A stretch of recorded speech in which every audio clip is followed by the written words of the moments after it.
Removendo dúvidas sobre o Alcorão. Capítulo 2, Al-Baqarah, versículos 23 e 24. E se voces tiverem dúvidas sobre o que nos enviamos, o Alcorão ao nosso servo, profeta Muhammad, que a paz e as bensaos estejam com ele. Então produzam uma surata semelhante e invoquem suas testemunhas, apoiadores, além de Alá, se voces forem verdadeiros.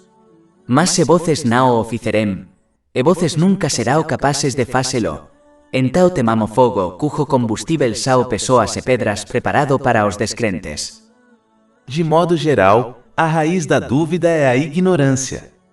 Quando alguém falha em aprender e agir de acordo com o Alcorão Sagrado e as tradições do santo profeta Mohammed, que a paz e as bênçãos estejam com ele, ele ficará com uma fé fraca. A fé fraca leva a duvidar das promessas e ameaças de Alá, o Exaltado, e como resultado, a pessoa não se esforçará para obter suas promessas, nem evitar suas ameaças, o que envolve usar as bênçãos que lhe foram concedidas de maneiras que agradem a ele, conforme descrito no Alcorão Sagrado e nas tradições do santo profeta Mohammed, que a paz e as bênçãos estejam com ele. Os corretamente guiados evitam dúvidas aprendendo e agindo de acordo com o conhecimento islâmico. Isso foi indicado nos versículos anteriores deste capítulo. Capítulo 2 Al-Baqarah, versículos 2 a 5.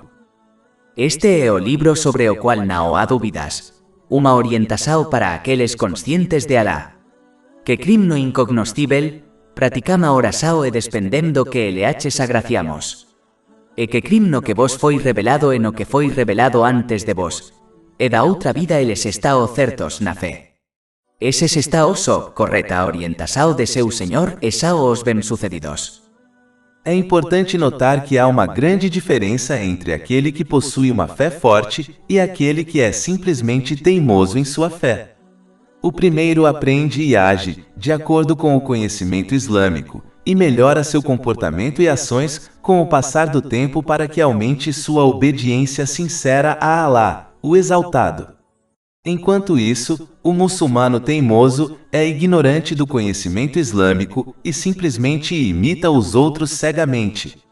Como eles evitam aprender e agir de acordo com o conhecimento islâmico, eles não melhorarão seu comportamento e ações com o passar do tempo, e em situações difíceis eles acharão extremamente difícil permanecer pacientes, mesmo que consigam manter sua fé. Deve-se evitar a teimosia, que está enraizada na imitação cega, e em vez disso adotar a certeza da fé por meio do aprendizado e da ação, de acordo com o conhecimento islâmico. Isso garantirá que eles permaneçam firmes na obediência sincera de Alá, o Exaltado, em todas as situações e longe de quaisquer dúvidas que possam corromper sua fé. Capítulo 2 Al-Baqarah, versículo 23. E se voces tiverem dúvidas sobre o que enviamos o Alcorão ao nosso servo, profeta Muhammad, que a paz e as bensaos de Alá estejam com ele. A próxima coisa a ser notada é que a posição mais alta que uma pessoa pode alcançar é ser um servo devoto de Alá, o Exaltado. Se houvesse uma posição mais alta do que essa, Alá, o Exaltado, teria chamado o santo profeta Mohammed, que a paz e as bênçãos estejam com ele, de acordo com ela. Até mesmo a própria profecia está enraizada na servidão a Alá, o Exaltado. É a própria razão pela qual a posição da profecia é tão alta e sublime. Portanto, deve-se evitar posições mundanas, que são inconstantes por natureza e não levam a nada além de estresse e problemas em ambos os mundos. Isso foi indicado em um hadith encontrado em Jami' et-Tirmidhi, número 2376. O santo profeta Mohammed, que a paz e as bênçãos estejam com ele, alertou que o desejo por riqueza e status social é mais mortal para a fé de alguém do que 2 lobos famintos soltos em um rebanho de ovelhas. Aquele que se comporta dessa maneira ignorará a obediência de Alá, o Exaltado, e como resultado, levará uma vida difícil em ambos os mundos, mesmo que tenha o mundo a seus pés. Capítulo 20 Taha, versículos 124 a 126. E quem se afastar da minha lembrança terá uma vida deprimida. Isto é difícil. E nos o recolleremos, isto é, o resucitaremos, cego no dia da resurreição. Ele dirá, meu Senhor, porque me fizeste cego, enquanto eu estava uma vez enxergando. Alá dirá, assim chegará a os nosos sinais, e tu os esqueceste, isto é, os desconsideraste, e assim serás esquecido neste dia. Em vez disso, deve se esforçar para atingir a mais alta classificação possível, tornando-se um servo sincero de Alá, o Exaltado. Isso só é alcançado quando se segue praticamente os passos do maior servo de Alá, o Exaltado, o santo profeta Mohammed, que a paz e as bênçãos estejam com ele. Capítulo 3 Al-Imran, versículo 31.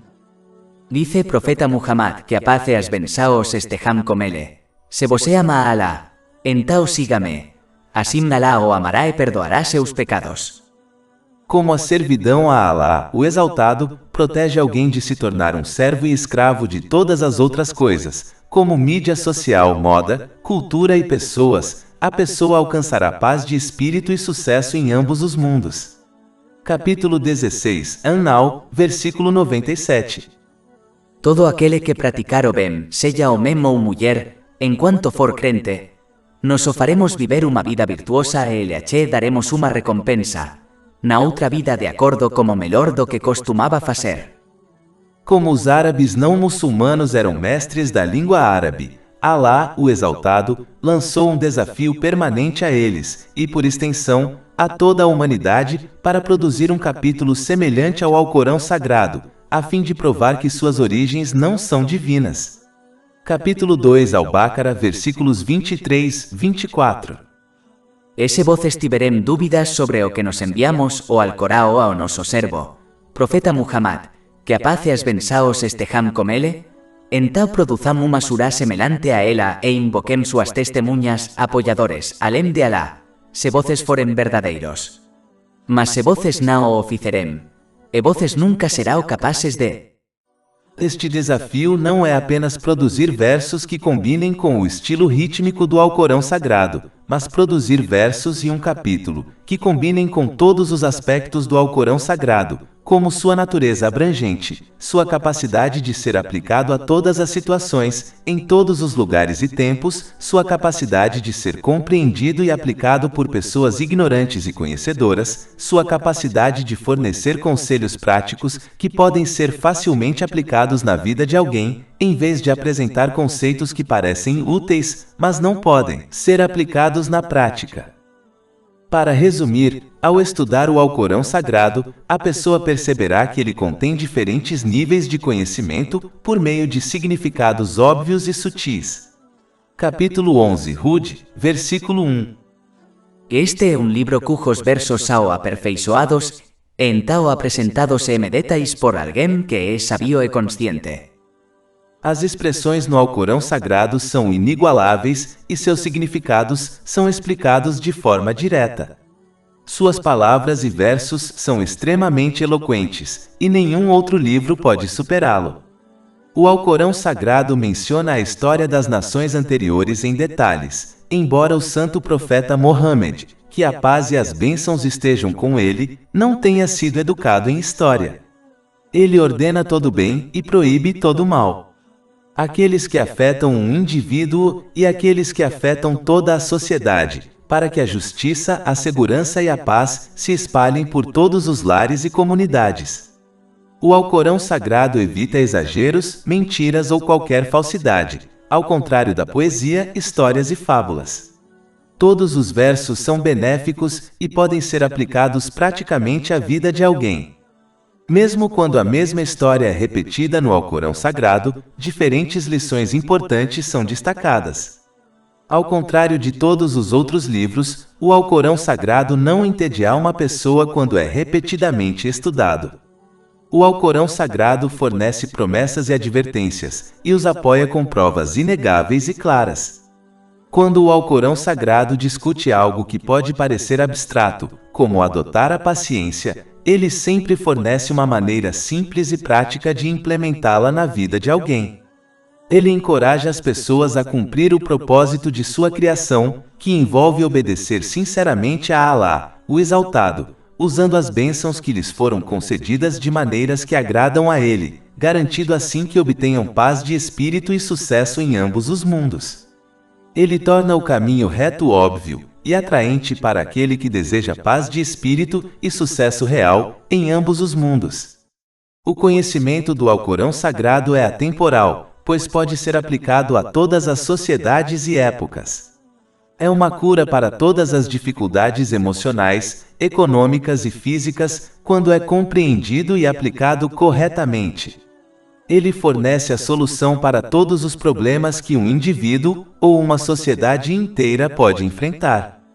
Basta observar a história e como as sociedades que implementaram os ensinamentos do Alcorão Sagrado corretamente se beneficiaram de seus ensinamentos abrangentes e atemporais. Séculos se passaram, mas nenhuma letra foi alterada no Alcorão Sagrado, pois Alá, o Exaltado, prometeu preservá-lo. Nenhum outro livro na história possui esta qualidade. Capítulo 15 Al-Hijra, versículo 9. De fato fomos nos que enviamos a mensagem, isto é, o Alcorão, e de fato seremos seus guardiões.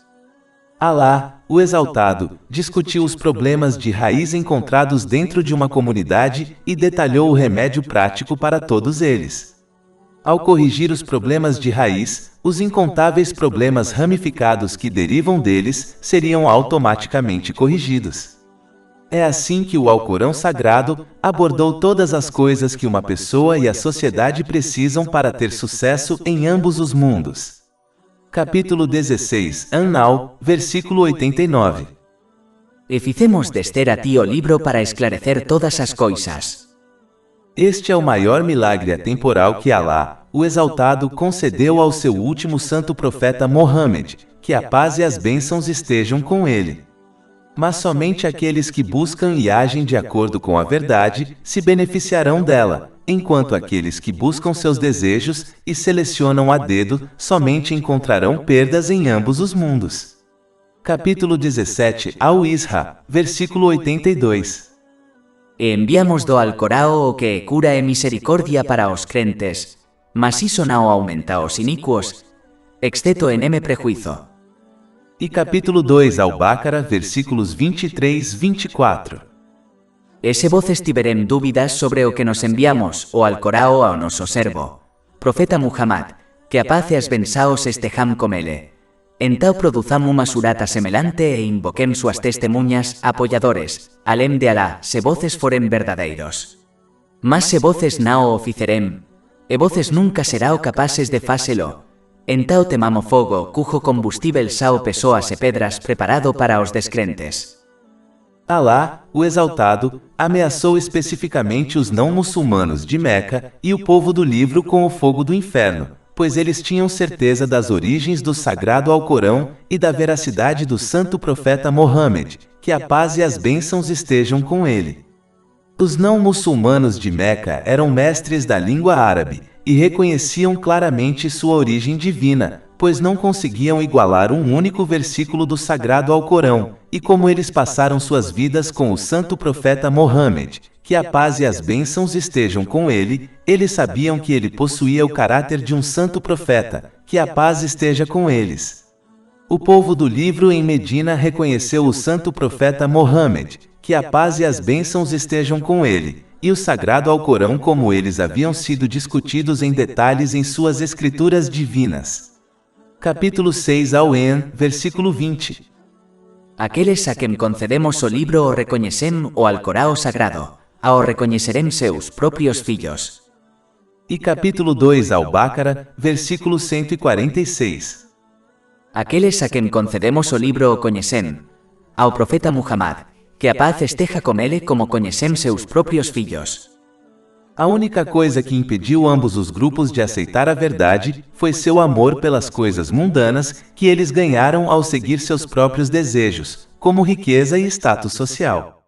Eles entenderam que se submeter a Alá, o Exaltado, através do Islã, significava que eles tinham que se comportar e usar as bênçãos que lhes foram concedidas de maneiras que agradassem a ele. Como seus desejos por coisas mundanas eram muito fortes, eles rejeitaram o Islã. Capítulo 2 Al-Baqarah, versículo 24.